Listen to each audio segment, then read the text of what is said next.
Ah, the internet. It's full of so many amazing websites that entertain us and instill us with knowledge. There are over 1 billion sites on the internet, but only a few of them actually make an impact in our lives. You've probably visited Reddit, Facebook, Twitter, and Google a bunch of times, but how much do you really know about the people who created these awesome sites? If you're new to our channel, don't forget to subscribe and please give this video a big thumbs up. Today, we'll be showing you the 10 faces behind the world's most popular websites. YouTube. Growing up in Pennsylvania, Chad Hurley had no idea his love for computers and technology would one day make him a millionaire. But he had the mind of an entrepreneur very early on in life. His first business venture started in elementary school when he would sell his artwork to his classmates. He later set up a shop on the sidewalk right outside of his house to cash in on his little side business. After graduating from college with a degree in fine arts, he landed a gig at PayPal. That's where he met Jawed Karim and Steve Chen. The trio decided to quit their jobs and create something on their own. They registered the YouTube domain in February 2005, and the website launched in May. 1 year after their launch, the founders revealed that more than 65,000 videos were being uploaded to the website every single day. They worked together to tweak the platform and add new features such as live streaming. Chad and his partners later sold YouTube to Google for $1.65 billion in stock. YouTube is definitely one of the most popular websites ever. If it didn't exist, well, you wouldn't be watching this video right now.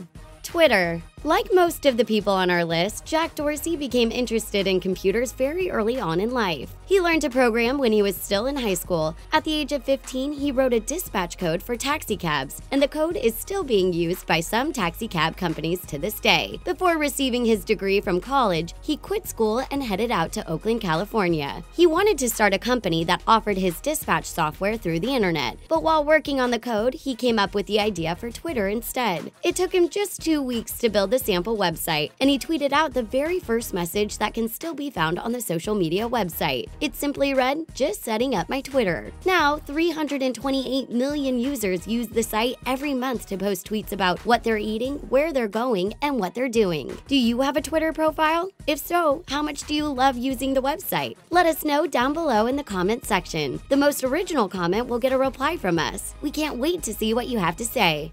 eBay. Have you ever done a favor for someone you loved and that favor turned out to be a billion-dollar business idea? That's exactly what happened to the founder of eBay. Pierre Omidyar created the site back in 1995, and it was initially called Auction Web. He then changed the name to Electronic Bay before finally settling on the name eBay. His girlfriend was a major Pez dispenser collector, and she was frustrated because she was unable to locate fellow Pez collectors on the internet. To help out his girlfriend, Pierre created the website so she could network and meet other people who loved the candy dispenser just as much as she did. The site was pretty simple to start, and it didn't take a bunch of fancy programming. It didn't have any fees to list items, and there wasn't a way for users to accept payments. But Pierre and his girlfriend, who later became his wife, were shocked to see how much random stuff started popping on the site for sale. Pierre eventually had to start charging users a small fee to list their items on the site, and before he knew it, he had a net worth of over $8 billion. Reddit.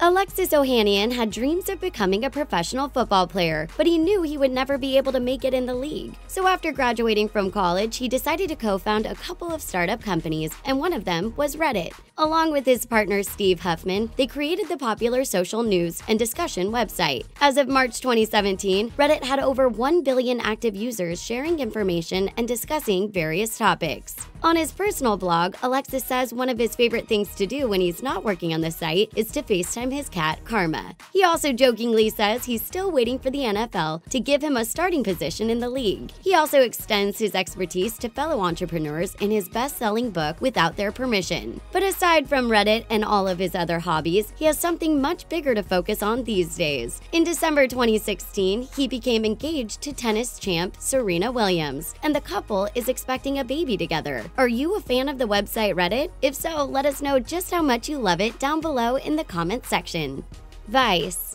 In the early 90s, Shane Smith teamed up with Gavin McInnes and Sarush Alvi to launch a free monthly punk magazine called The Voice of Montreal. The mag was focused on bringing culture, news, and articles about art to its loyal readers. 2 years after their magazine was revealed, they decided to give it a makeover by simply calling it Vice. They relocated their company from Montreal to Brooklyn, New York, and they launched the digital platform that has been taking over the web since it first debuted. These days, Vice is considered a one-stop shop for its visitors to read up on all things news, business, and entertainment related. Shane and his partners employ various journalists, fiction writers, and graphic designers to help make the site what it is today. What started out as just a magazine has since been transformed into several different ventures for Shane and his partners. They've launched a television production studio, a record label, a book publishing house, a marketing agency, a clothing line, and a film production company. With millions of visitors that browse the site every single day, Vice is now worth over $4 billion, and that number doesn't look to be slowing down anytime soon. Yahoo! The faces behind Yahoo are none other than David Philo and Jerry Yang. Their story starts back at Stanford University, where the two of them were working on their PhDs. They had a school project to complete, which included creating computer chips using graphic designs, but the two students thought the work was boring. So when their faculty supervisor took a trip out of town, they decided to kick their feet up and do some relaxing of their own. They put their project on hold and began fooling around on the internet. They searched the net to find new and exciting websites to explore. They found a bunch of cool sites, but when they tried to access them the next time they went online, they couldn't locate the websites anymore. As I'm sure you could imagine, this was very frustrating for them. They wanted to have a way to keep track of all the cool sites they had visited, and this was the beginning of Yahoo. They designed a search engine that would pull up their favorite sites. Then they gave their friends access to their list, which they called David and Jerry's Guide to the Web. Soon the list got bigger and bigger, and they had to create categories and subcategories. That summer, they renamed their list Yahoo, and by November 1994, there were 170,000 people visiting the site every single day. Isn't it cool how these two students turned a side project into one of the most popular websites on the internet? Google.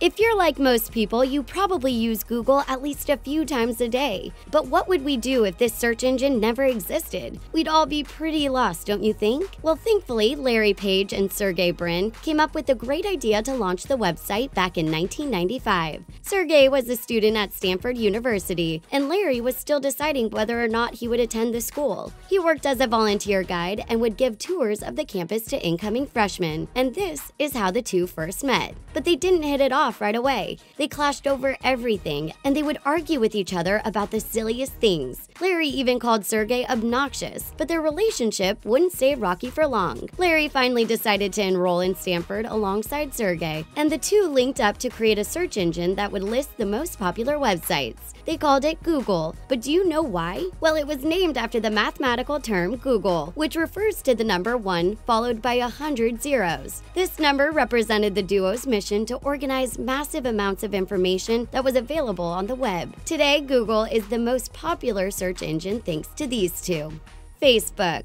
Like most people his age, Mark Zuckerberg grew up being intrigued by the World Wide Web. He spent most of his time searching through websites and discovering cool content all over the internet. But like many entrepreneurs, he soon found out that there was something missing from the web, and he decided it was his job to create a solution. While attending Harvard University, Mark first created a website called Course Match. It allowed college students to select their classes based on reviews from other students. Next, he created a program called Face Smash. On that website, users would select the best-looking students based on a series of photos. Next, he moved on to create a social media site with his friends Chris, Dustin, and Eduardo. It was initially called the Facebook, and the site was launched in 2004 right there in Mark's dorm room. Facebook was first created solely for Harvard students to create profiles and connect with each other. Eventually, Mark branched out and decided to spread the website to other universities. After the first year, Facebook had over 1 million users, and as of 2016, there were over 1 billion users. How much time do you spend on Facebook per day? Let us know your answer down below in the comment section.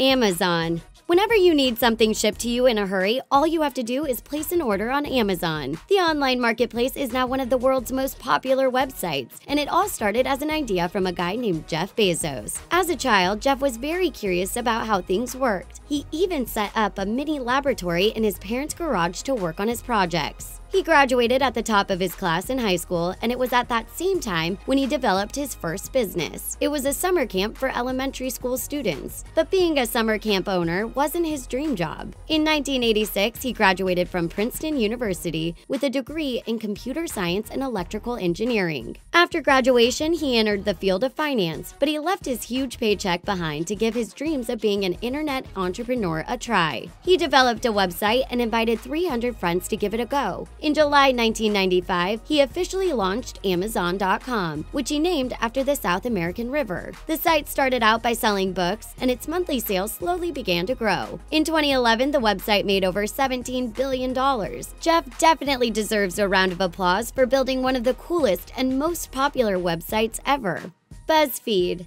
Wouldn't you love to accidentally stumble upon the next greatest website idea? Jonah Peretti knows what it feels like because this is exactly what happened to him. He helped to create the website The Huffington Post, and he's also the man behind BuzzFeed. He worked at both sites for a very long time, with BuzzFeed being a side project that he wanted to experiment with. His main goal was to figure out what made a news story so popular that it would be shared among millions of online users. BuzzFeed first started out with posting 5 to 6 links to news stories every day. Jonah began operating with a very small staff, but he knew it was time to expand when the website reached 600,000 monthly visitors per month. Fans of the site just couldn't get enough of the content from all over the world, including music, fashion, food, quizzes, and viral stories. In 2015, what started off as Jonah's little side project was worth an estimated $1.5 billion.